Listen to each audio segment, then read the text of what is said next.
अस्सलाम वालेकुम रहमतुल्लाहि व बरकातुहू। नाज़रीन इकराम, उम्मीद करता हूँ कि आप सब खैर व आफियत से होंगे।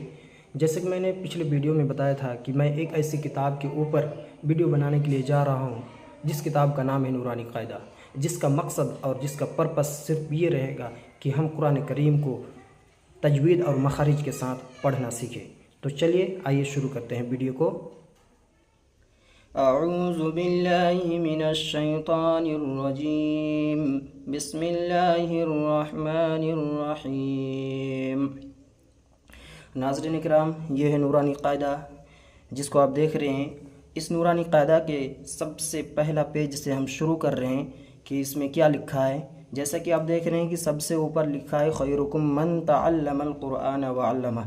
ये एक बहुत प्यारी हदीस है जिसका मतलब यह है कि तुम में से बेहतर शख्स वो है जो कुरान को सीखे और दूसरों को सिखाए। तो गोया कि अगर आप इस वीडियो को देख रहे हैं कुरान सीखने के मकसद से, तो गोया कि आप बेहतर लोगों में शुमार हो गए।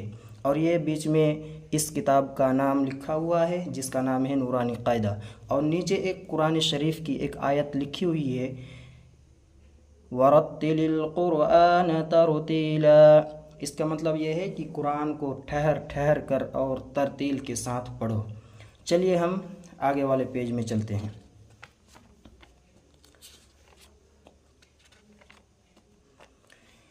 तो जैसा कि मेरा ये पहला वीडियो है इस किताब के ऊपर, और आज हम शुरू करेंगे तख्ती नंबर 1 से।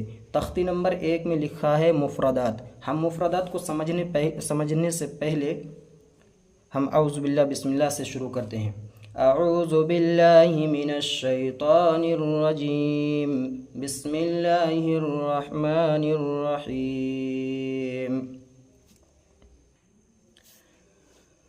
तो जैसा कि आप देख रहे हैं कि यहाँ एक दुआ लिखी हुई है, रब्बी यस्सिर वला तुअस्सिर वतम्मिम बिल खैर वबिका नस्तईनु या फत्ताह रब्बी ज़िदनी इल्मा।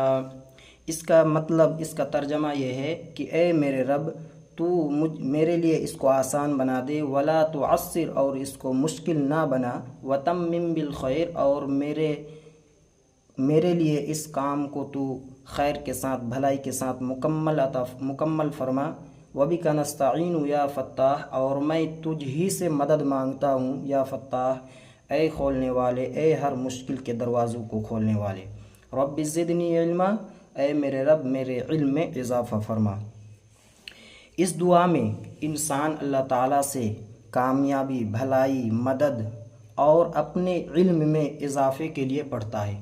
अक्सर लोग ये दुआ किसी अच्छे काम को शुरू करने से पहले, या कोई किताब पढ़ने से पहले, या इम्तिहान देने से पहले इस दुआ को पढ़ते हैं और अल्लाह ताला से दुआ करते हैं कि अल्लाह ताला मेरे लिए इस काम को आसान बना। तो आप भी इस दुआ को पढ़िए, उसके बाद इस किताब को शुरू करते हैं। चलिए एक बार पढ़ लेते हैं। रब्बी यस्सिर वला तुअस्सिर वतम्मिम बिल खैर वबिका नस्तईनु या फत्ताह रब्बि ज़िदनी इल्मा। चलिए शुरू करते हैं। ये है हमारा पहला हर्फ। इसके बारे में आपको बताता चलूँ कि अलिफ से लेके या तक जितने हरूफ है, इन तमाम हरूफ को हम हरूफ तहज्जी कहते हैं, और ये टोटल 29 हरूफ हैं। तो चलिए शुरू करते हैं पढ़ना। अलिफ, अलिफ को बिल्कुल नरमी और जल्दी के साथ पढ़ेंगे। अलिफ, देखिए ये बा ता सा जो 3 हरफ है, तीनों की शक्ल एक जैसी है, लेकिन इन तीनों में थोड़ा सा फ़र्क है। जब एक नुक्ता जब नीचे लग जाए तो वो बा हो जाता है, और जब 2 नुक्ता ऊपर लग जाए तो ये ता हो जाता है, और जब 3 नुक्ता लग जाता है तो ये सा बन जाता है। तो कैसे पढ़ेंगे इसको?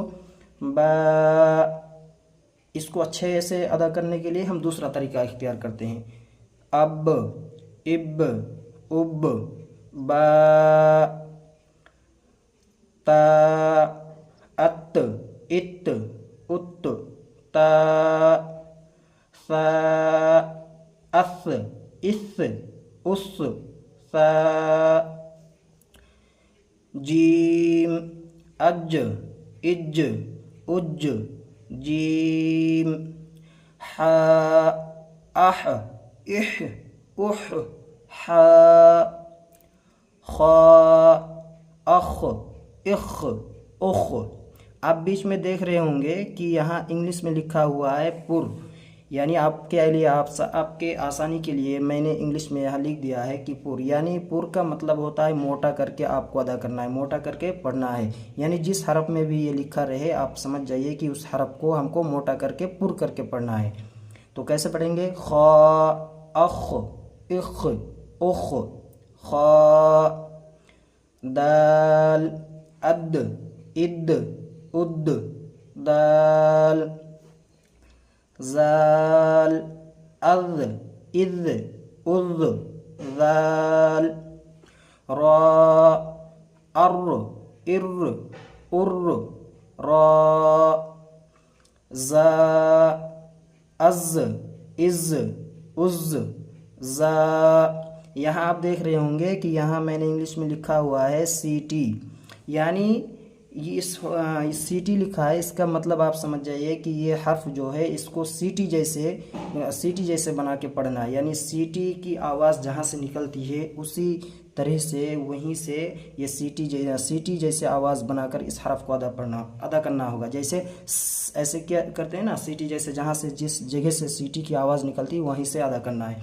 ज़ा, अज़, इज़, उज़, ज़ा, सीन। देखिए यहाँ भी सीटी लिखा हुआ है, मतलब ये हरफ भी, इस हरफ को भी सीटी के जैसे बना के पढ़ना है, यानी ऐसे सीटी की जैसी आवाज़ यहाँ निकलनी चाहिए।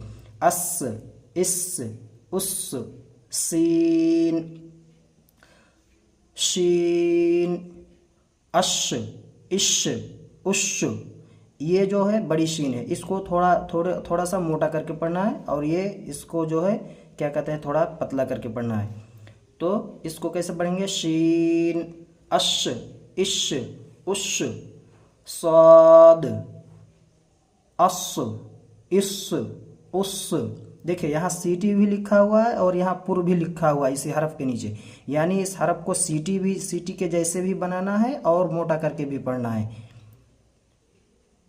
उसके बाद है ज़्वाद को कैसे पढ़ेंगे? ज़्वाद में देखिए ऊपर लिखा है पुर, यानी इस हरफ को भी पुर करके मोटा करके पढ़ना है। अज़, इज़, उज़, ज़ाद, ता। देखिए यहाँ भी पुर लिखा हुआ है, यानी इस हरफ को भी पुर करके मोटा करके पढ़ना है। अत, इत, उत, ता, ज़ा। यहाँ भी पुर लिखा हुआ है, यानी इसको भी पुर करके पढ़ना है। अज़, इज़, उज़, ज़ा, आइन, गैन। देखिए गैन के अंदर भी पुर लिखा हुआ है, यानी इस हरफ को भी मोटा करके पढ़ना है। अग, इग, उग, गैन, फा, अफ, इफ, उफ, फा। चलिए आगे देखते हैं। तो आगे है काफ। काफ के अंदर यहाँ देखिए यहाँ भी पुर लिखा हुआ है, यानी इस हरफ को भी मोटा करके पढ़ना है।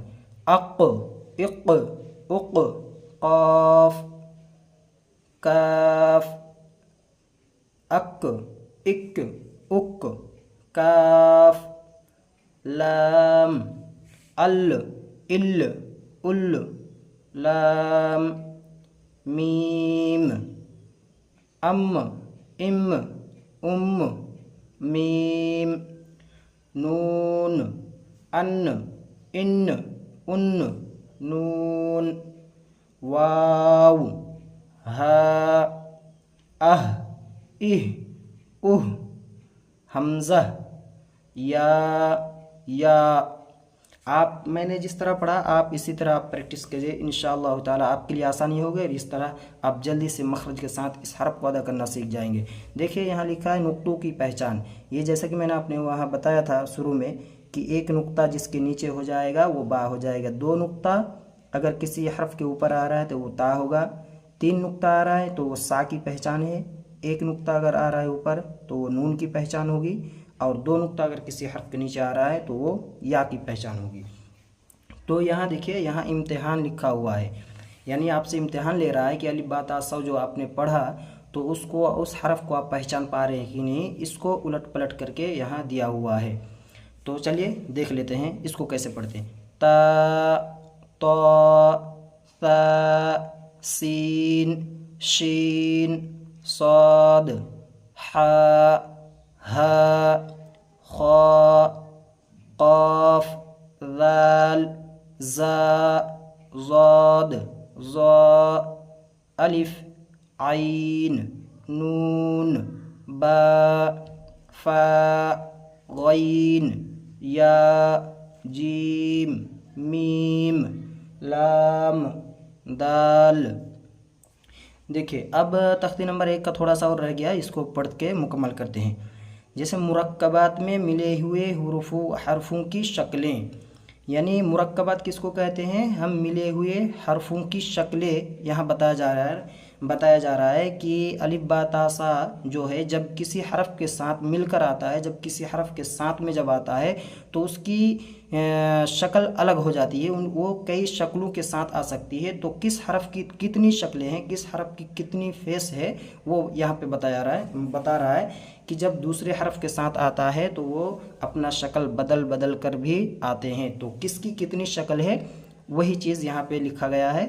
चलिए इसको देखते हैं। अलिफ, देखिए ऊपर अलिफ लिखा हुआ है, नीचे दो तरीके से अलिफ लिखा हुआ है, यानी अलिफ की दो शक्लें हैं। अलिफ जब किसी भी हरफ के साथ मिलकर जब आएगा तो गोया कि ये दो शक्लों में से किसी एक शक्ल के साथ वो आ सकता है। अब आप कहेंगे कि अलिफ तो ऊपर भी एक अलिफ है, नीचे दो है, इसकी तीन शक्लें नहीं। अलिफ जब आएगा तो वो तो जब खाली अलग आएगा तो वो तो पूरा हरफ लिखा रहेगा, लेकिन जब किसी हरफ के साथ आएगा तब ये दो शक्ल में से कोई एक शक्ल बन कर के वो आएगा।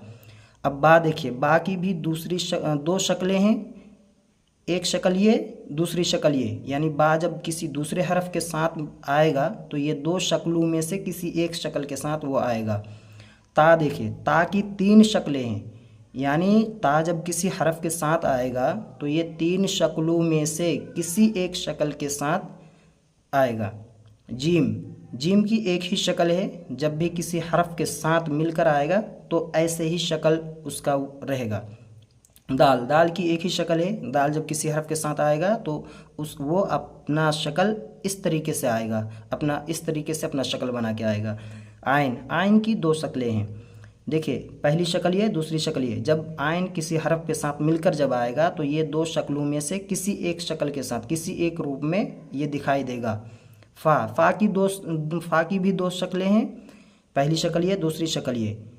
तो जब फा किसी दूसरे हर्फ के साथ आएगा तो ये अपने दो चेहरों में से किसी एक चेहरे के साथ दिखाई देगा हमको। काफ, काफ की दो शक्लें हैं, पहली शक्ल ये, दूसरी शक्ल ये। जब काफ किसी दूसरे हरफ के साथ मिलकर जब आएगा तो ये दो शक्लों में से किसी एक शक्ल के साथ आ सकता है। आपको ये पहचान रखना पड़ेगा कि काफ की दो शक्लें हैं, कैसा है।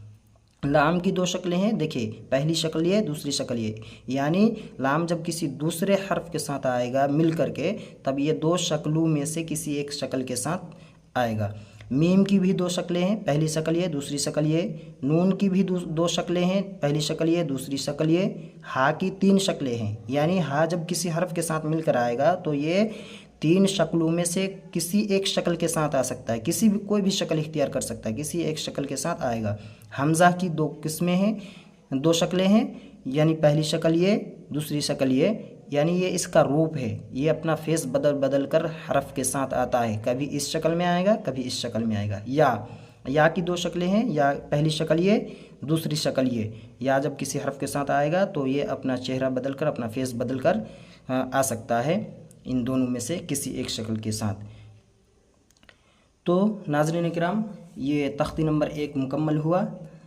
उम्मीद करता हूँ कि आपको ये वीडियो अच्छी लगी होगी और आपको फ़ायदा हुआ होगा, और आप इस वीडियो को देखें और उसी तरह पढ़ने की कोशिश करें, मश्क करें। और अगर आपके पास ये किताब नहीं है तो इस किताब को आप ख़रीद लीजिए, किताबों की दुकान में या आसानी के साथ हर जगह मिल जाती है। बहुत सस्ती किताब है, क्या कहते हैं 14-15 रुपये की शायद आती है लगभग। तो आपके लिए आसानी रहेगी पढ़ने के लिए। आप डेली इस पे क्या कहते हैं तख्ती नंबर 1, 2, 3 ऐसे करके एक तख्ती के ऊपर वीडियो बनेगी। तो चलिए, यहाँ से आज का हमारा सबक मुकम्मल हुआ। नाज़रीन किराम, जैसे कि आपने देखा कि हमने इस लेसन में हमने अलिफ बा ता को कैसे पढ़ा जाता है, हमने अलिफ बा ता सा को सही तरीके से पढ़ने का तरीका हमने सीखा और उस पर हमने सीखने की कोशिश किया। अल्लाह ताला से दुआ करते हैं कि अल्लाह ताला आपको जल्दी से जल्दी सीखने की तौफीक अता फ़रमाए। और आपसे एक छोटी सी गुजारिश है, अगर आप इस चैनल पर नए आए हैं तो इस चैनल को सब्सक्राइब करें, ताकि जब नेक्स्ट वीडियो मैं अपलोड करूं तो वो वीडियो आपको मिस ना हो और आप तक आसानी के साथ पहुंच जाए। चलिए चलते हैं, अगले वीडियो में मिलते हैं। तब तक के लिए अस्सलामु अलैकुम व रहमतुल्लाहि व बरकातुहू।